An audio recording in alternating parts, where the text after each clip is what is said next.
فرزند زہرا یہ حالات برے ہیں۔ کاشانۂ بصیرت ویب سائٹ، واٹس ایپ اور یوٹیوب چینل پر مشتمل ایک ایسا مکمل پلیٹ فارم جس پر محروم بصارت کے لیے بالخصوص اور تمام افراد کے لیے بالعموم سینکڑوں کی تعداد میں مستند اسلامی کتب دستیاب ہیں۔ لہذا گزارش ہے کہ آپ اپنی ذمہ داری نبھاتے ہوئے کاشانۂ بصیرت کی ویب سائٹ کو وزٹ، واٹس ایپ چینل کو فالو اور یوٹیوب چینل کو سبسکرائب کرنے کے ساتھ ساتھ بیل آئیکن کو پریس کیجئے تاکہ آپ علم کے حصول کے ساتھ ساتھ مذہب اہل بیت کی اشاعت میں بھی اہم کردار ادا کرتے رہیں۔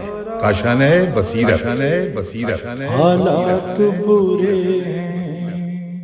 السلام علیکم ورحمۃ اللہ وبرکاتہ۔ سامعین، آپ سماعت فرما رہے ہیں ندائے عدالت انسانی، مصنف ہیں جارج ارداق، مترجم ہیں علامہ سید محمد باقر النقوی صاحب۔ آج ہم آپ کے سامنے اس کی 32ویں ریکارڈنگ پیش کر رہے ہیں۔ صفحہ نمبر 365 ہے۔ عنوان جس کے تحت گفتگو جاری تھی، علی کی حکومت کے خلاف تیز و تند ہوائیں، اور اپنے سلسلے کو وہیں سے جوڑتے ہیں جہاں سے ہم نے منقطع کیا تھا، اور طلحہ اور زبیر اور بی بی عائشہ کے متعلق گفتگو ہو رہی تھی۔ سنیے، بی بی عائشہ کی خواہش تھی کہ یہ ساری جمعیت فوائد مدینہ کی طرف چل پڑے، جو اسلامی دارالسلطنت تھا، اور قبل اس کے کہ علی ہمارے لشکر سے مقابلہ کرنے کے لیے لشکر فراہم کر سکیں، ہم لوگ مدینے پہنچ کر ان کے خلافت کی اینٹ سے اینٹ بجا دیں۔ بعض لوگوں نے کہا ہمیں شام چلا جانا چاہیے کہ وہ بہت محفوظ جگہ ہے۔ بنی امیہ نے ایک زبان ہو کر اس رائے کو غلط قرار دیا، کیونکہ تمام بنی امیہ کا متفقہ نظریہ تھا کہ جن ممالک پر ہمارا اقتدار قائم ہے، جہاں ہمارے قدم مضبوطی سے جمے ہوئے ہیں، ان ممالک کو کسی قسم کا خطرہ پیش نہ آنے دینا چاہیے۔ بنی امیہ اچھی طرح جانتے تھے کہ معاویہ شام پر حکمرانی کر رہا ہے، وہاں کے عوام ان کے فرمانبردار بھی ہیں اور متحد بھی، اس لیے بنی امیہ کی پوری کوشش تھی کہ شام کا علاقہ میدان جنگ نہ بننے پائے۔ ایک وجہ شام جانے سے روکنے کی یہ بھی تھی کہ بنی امیہ شام کے علاقے کو آخری پناہ گاہ سمجھتے تھے۔ انہیں خیال تھا کہ اگر کہیں علی کے مقابلے میں ہم لوگوں کو ہزیمت نصیب ہوئی تو جان بچانے کی آخری جگہ شام ہی ہے۔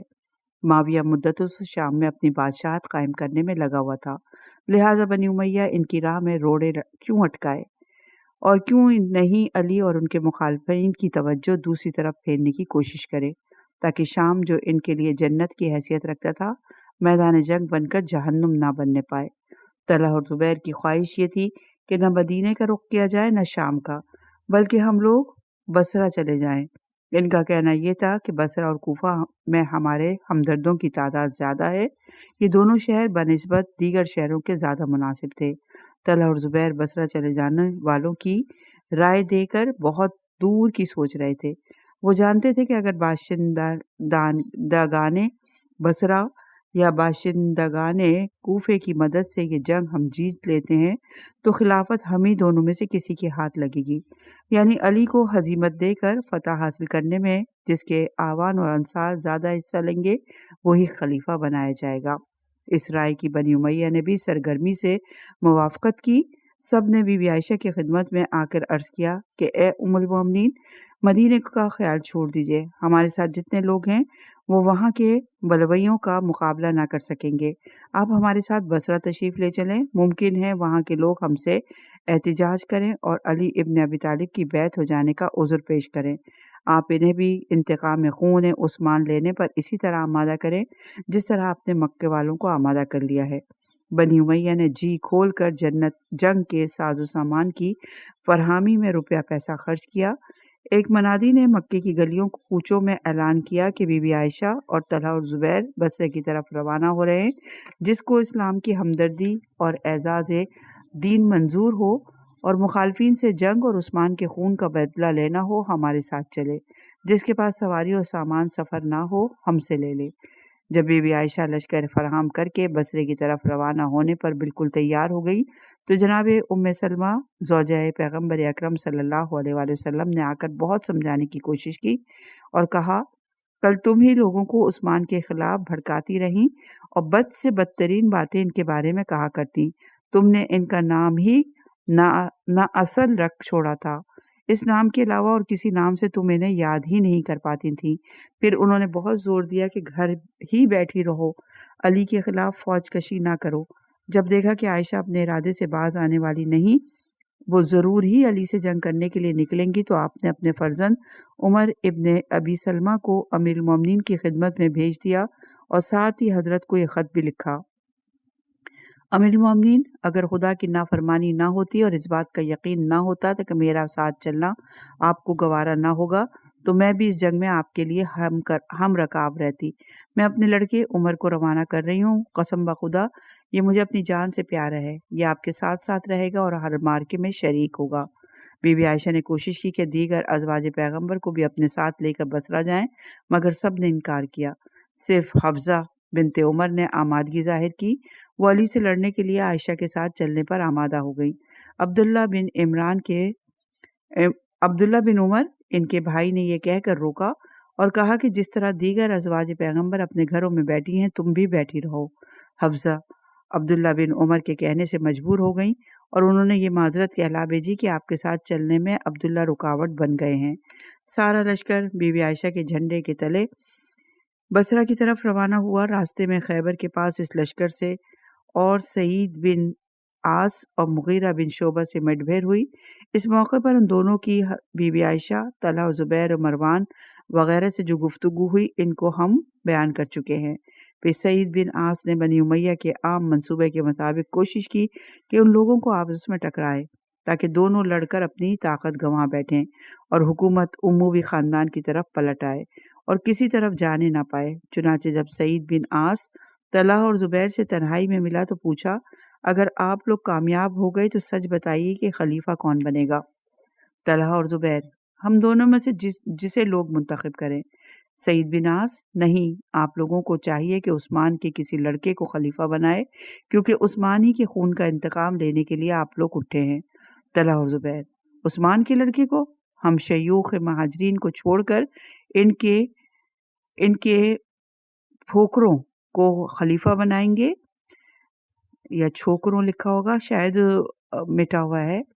سعید بن عاص: تب تو مجھے اسی کی کوشش کرنی چاہیے کہ خلافت عبد مناف کی اولاد سے نہ جانے پائے۔ جس طرح سعید بن عاص نے اس جمعیت میں تفرقہ اندازی کی کوشش کی، اسی طرح مروان نے کئی مرتبہ پھوٹ ڈال کے ان لوگوں کو باہم ٹکرا دینا چاہا۔ ایسی ترکیب سے جو مکر و فریب اور چال بازیوں کا بہترین نمونہ تھی۔ امیر المومنین کو اطلاع ملی کہ ایک بہت بڑا لشکر مکہ سے بصرہ روانہ ہوا ہے۔ قاتلین عثمان سے قصاص لینے کے بہانے آپ کو مسلمانوں کے باہمی افتراق اور آپس کے پھوٹ سے بے حد اذیت ہوئی۔ آپ کو اس بات کا بھی صدمہ تھا کہ مسلمانوں کے اس افتراق اور انتشار کی اصلاح و درستگی، وہ تحریک جو ہم نے شروع کی ہے، نہ جاری رہ سکتی ہے، نہ انجام کو پہنچ سکتی ہے، کیونکہ ان لوگوں کے خروج و بغاوت سے دوسروں کو بھی جرأت اور جسارت ہوگی، اور دیگر صوبہ جات کے عثمانی حکام اور عمال بھی معاویہ کی دیکھا دیکھی بغاوت کو کر بیٹھیں گے۔ آپ کو جیسے ہی یہ خبر ملی، آپ نے مدینے والوں کو جمع کر کے یہ تقریر فرمائی: خداوند عالم نے اس امت کے ظالم کے لیے عفو و درگزر اور اطاعت شعار اور استوار انسان کے لیے کامیابی اور نجات قرار دی ہے۔ جو شخص حق کو سہارا نہیں لے سکتا، وہ باطل اختیار کرتا ہے۔ دیکھو، طلحہ و زبیر اور ام المومنین عائشہ نے میری حکومت اور خلافت کو ناپسند کرنے پر ایکا کر لیا ہے اور لوگوں کو اصلاح کی طرف دعوت دی ہے، جبکہ ان کی طرف سے مجھے تمہارے متعلق خطرہ نہ محسوس ہوگا۔ میں صبر سے کام لوں گا جب تک کہ وہ ہاتھ روکے رہیں گے، میں بھی روکے رکھوں گا، اور جب تک ان کی طرف سے جو خبریں مجھے پہنچی ہیں انہی پر اکتفا کرتا رہوں گا۔ امیر المومنین نے چاہا کہ قبل اس کے فتنہ اپنے شباب کو پہنچے، شروع ہی میں اس کی روک تھام کر دی جائے۔ آپ نے مناسب سمجھا کہ قبل اس کے کہ مکہ والے مدینے پہنچنے پائیں، ان کو راستے ہی میں روک دیا جائے۔ فتنہ و فساد اور کشت و خون سے بچنے کے لیے یہی بہترین صورت ہے۔ آپ نے مدینے میں سہیل بن حنیف کو اپنا قائم مقام مقرر کیا اور شام پر چڑھائی کرنے کے لیے جو لشکر فراہم کیا، اس لشکر کو لے کر مدینے کی طرف چل کھڑے ہوئے۔ کوفہ اور بصرہ کے بھی بہت سے لوگ راستے میں آ کر آپ سے مل گئے۔ جب آپ اپنے لشکر کو لیے ہوئے